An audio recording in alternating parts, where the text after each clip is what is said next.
खुदा के बेटे यीशु मसीह के पाक और अजीम नाम में कलाम सिद्क देखने वालों की खिदमत में मैं पास्टर जावेद असलम सलाम पेश करता हूँ। आज एक नए टॉपिक को लेकर आपकी खिदमत में हाजिर हुआ हूँ और वो टॉपिक जो है वो ये है कि क्या मुकद्दसा मरियम जिंदा आसमान पर उठाई गई।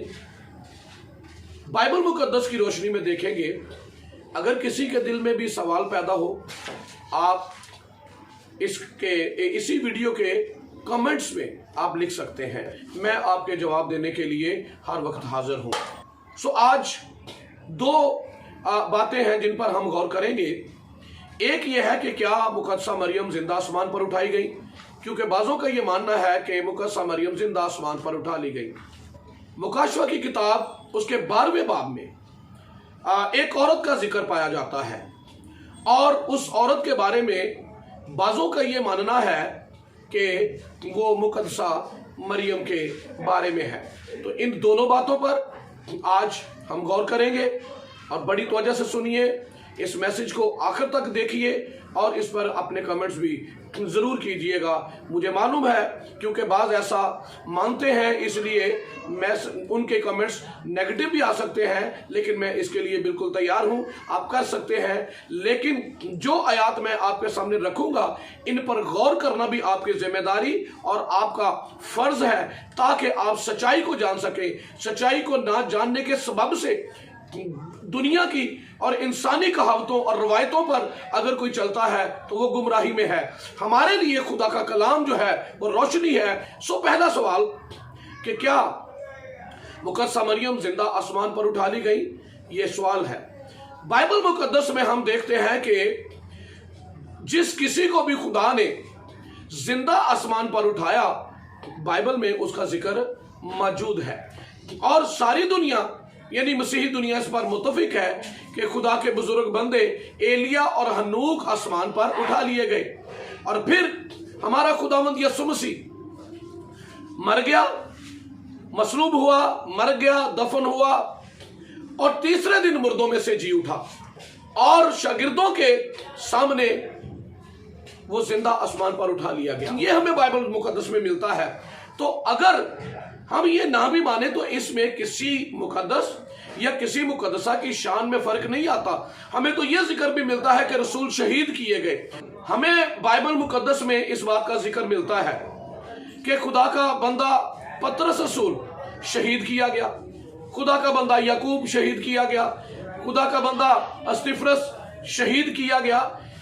तो क्या इससे उनकी शहादत का जिक्र करने से उनकी शान में फर्क आएगा? उनका तो मर्तबा बड़ा ऊंचा है कि जो खुदावंद की खातर शहीद हो रहे हैं, जिन्होंने खुदावंद की खातर अपनी जान दी है। तो पहला सवाल जो है कि अगर ये ना माना जाए कि मुकद्दसा मरियम जिंदा आसमान पर नहीं उठाई गई, तो इस शान में कोई कमी नहीं होगी। जो मर्तबा खुदावंद ने उसे दिया है उसे कोई कम नहीं कर सकता। लेकिन बहरहाल लूका रसूल की इंजील में से एक आयत आपके लिए पढ़ता हूं। मानने वाले जो है वो जरा भी देर नहीं करते। जैसे खुदा का बंदा कहता है, मैंने तेरे कलाम को, तेरे फरमान को मानने में देर ना की। जिसने समझना है उसके लिए समझ उसे मिलती है, उसे हिकमत मिलती है और वो खुदा के कलाम पर आमीन करता है। पर जिसने ये उसके अंदर बैठ चुका है कि मैं ना मानूं, वो उसे कोई भी समझा नहीं सकता। खुदा के कलाम में से एक आयत है लूका रसूल की इंजील में से 2 बाब और 34वीं आयत। ये जब खुदावंद यीशु मसीह की मां और बुजुर्ग मुकद्दस यूसुफ यीशु मसीह को हैकल में लेकर आए बरकत के लिए, ब्लेसिंग के लिए, तो बुजुर्ग शमौन ने जब यीशु मसीह को बच्चे को गोद में उठाया और कहा कि मेरी आंखों ने तेरी निजात देख ली है, और फिर वहीं पर वो मुकद्दस यूसुफ को और यीशु मसीह की मां मुकद्दसा मरियम के लिए भी दुआए खैर करता है, बरकत देता है। और यहां हम पढ़ेंगे खुदा के कलाम में क्या लिखा हुआ है। लूका रसूल की मार्फत लिखी गई इंजील 2 बाब बल्कि 34वीं और 35वीं आयत। और शमौन ने उनके लिए दुआए खैर की और उसकी मां मरियम से कहा, देख ये इस्राएल में बहुतों के गिरने और उठने के लिए और ऐसा निशान होने के लिए मुकर्रर हुआ है जिसकी मुखालफत की जाएगी, यीशु मसीह के बारे में। फिर 35वीं आयत में लिखा है, बल्कि खुद तेरी जान भी तलवार से छिद जाएगी ताकि बहुत लोगों के दिलों के ख्याल खुल जाए। अगर आप ये मान लेंगे तो क्या यीशु मसीह की मां की शान में कोई कमी आ जाएगी? बल्कि ये तो बड़ा ऊंचा रुतबा है। आप अमाल की किताब में पढ़ते हैं जब सब रसूल दुआ के लिए जमा थे, रुल्कुस के लिए, वहां पर भी पहले बाब में हमें जिक्र मिलता है कि चंद औरतों, रसूल और यीशु मसीह की मां स्पेशल जिक्र किया गया है ताकि हर एक की आंखें खुल जाए कि यीशु मसीह की मां तो उन रसूलों के साथ मिलकर रसूल रुल्कुस के नज़ूल के लिए भी दुआ में उनके साथ मशगूल है और दुआ कर रही है।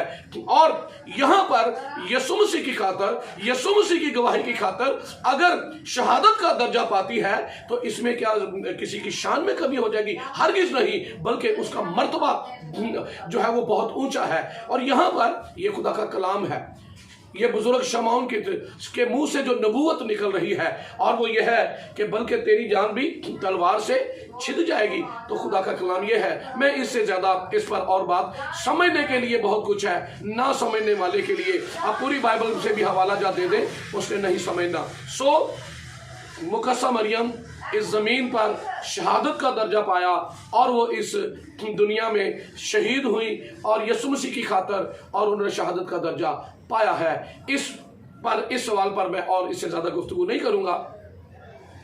अब हम आते हैं मुकाशवा की किताब उसके 12वें बाब में कि वहां पर जिस औरत का जिक्र है क्या वो मुकस्सा मरियम है?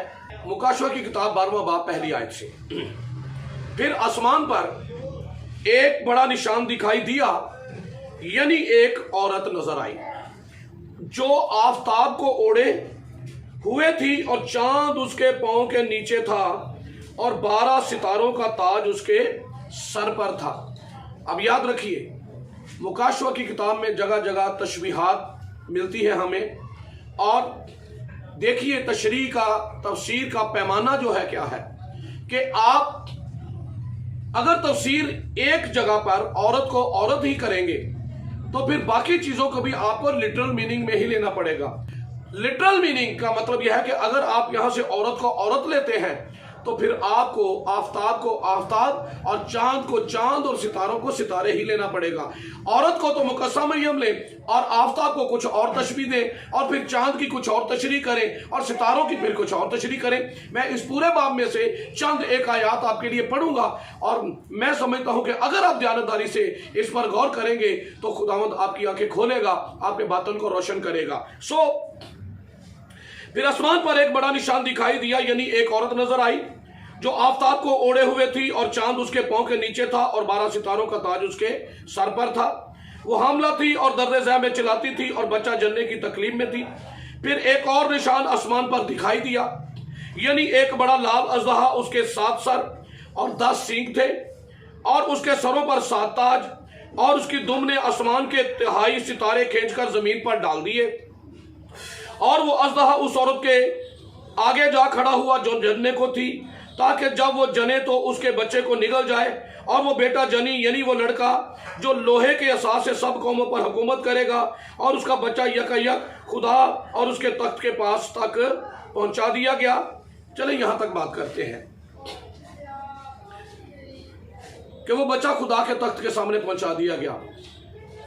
कहीं पर मत्ती रसूल की इंजील से लेकर चारों अनाजील में, लूका की इंजील में यीशु मसीह की पैदाइश से पहले से लेकर मुकस्सा मरियम को फरिश्ते के सलाम से लेकर आखिर तक यीशु मसीह की मसलूबियत जिंदा होने तक का जिक्र मिलता है।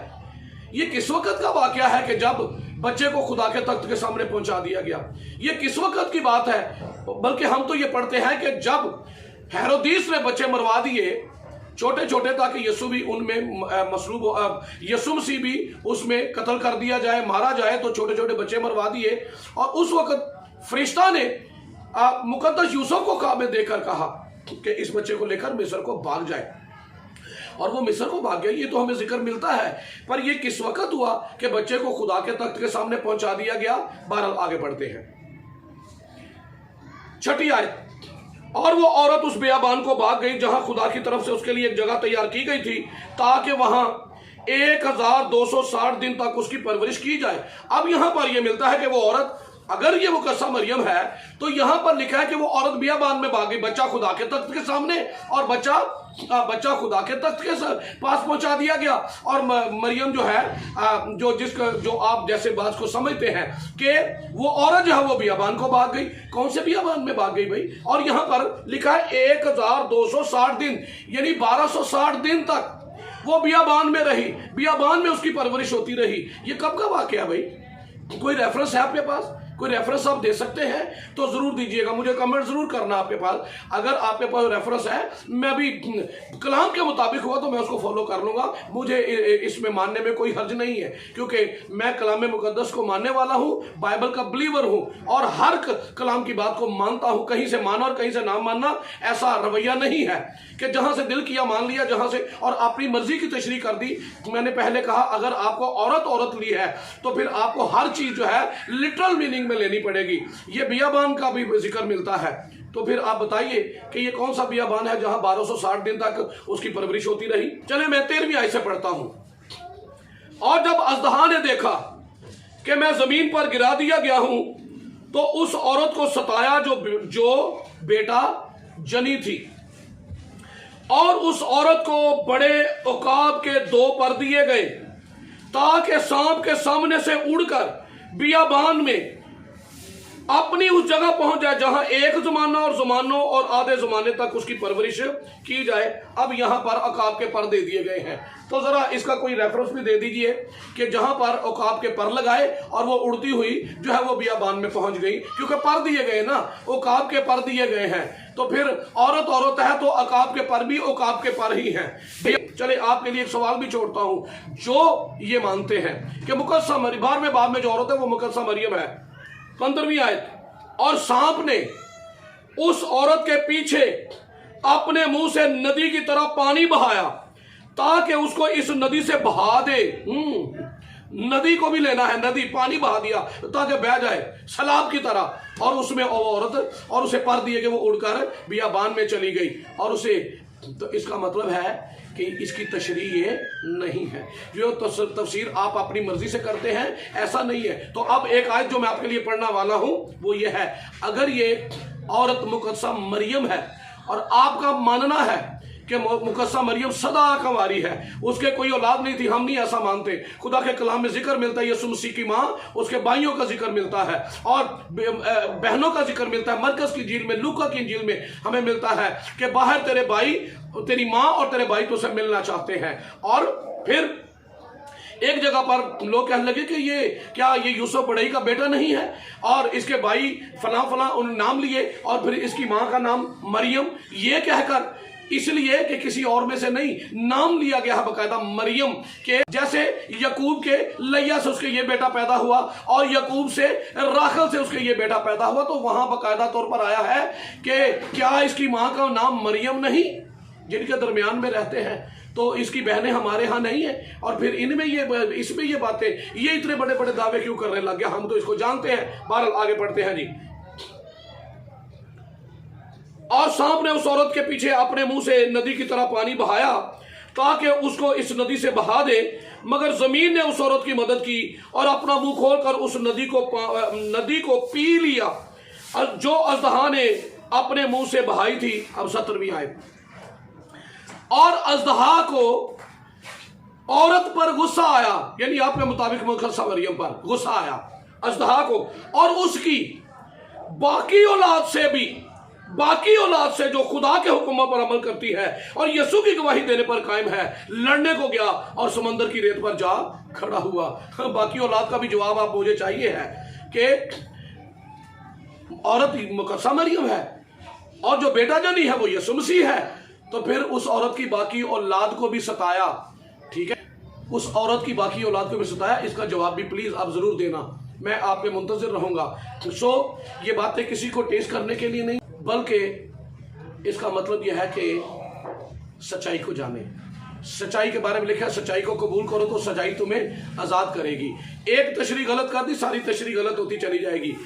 और मेरे अगले वीडियो का जरूर इंतजार कीजिएगा, जिसमें मैं ये बयान ज़रूर करूँगा ये औरत कौन है, और बाकी बातों को भी फिर जब उस पैमाने से परखेंगे तो फिर सारी बातें समझ में कि पैमाना एक ही है, 2 3 4 पैमाने इस्तेमाल नहीं करने, एक ही पैमाने से। ठीक है जी। सो खुदावंद आपको बरकत दे। उम्मीद करता हूँ कि आप इस कलाम को समझेंगे, सीखेंगे, सिद्के दिल से खुदावंद से दुआ करेंगे तो खुदावंद आपके ज़हन को ज़रूर खोलेगा। खुदावंद आपको बरकत और सलामती दे। आमीन।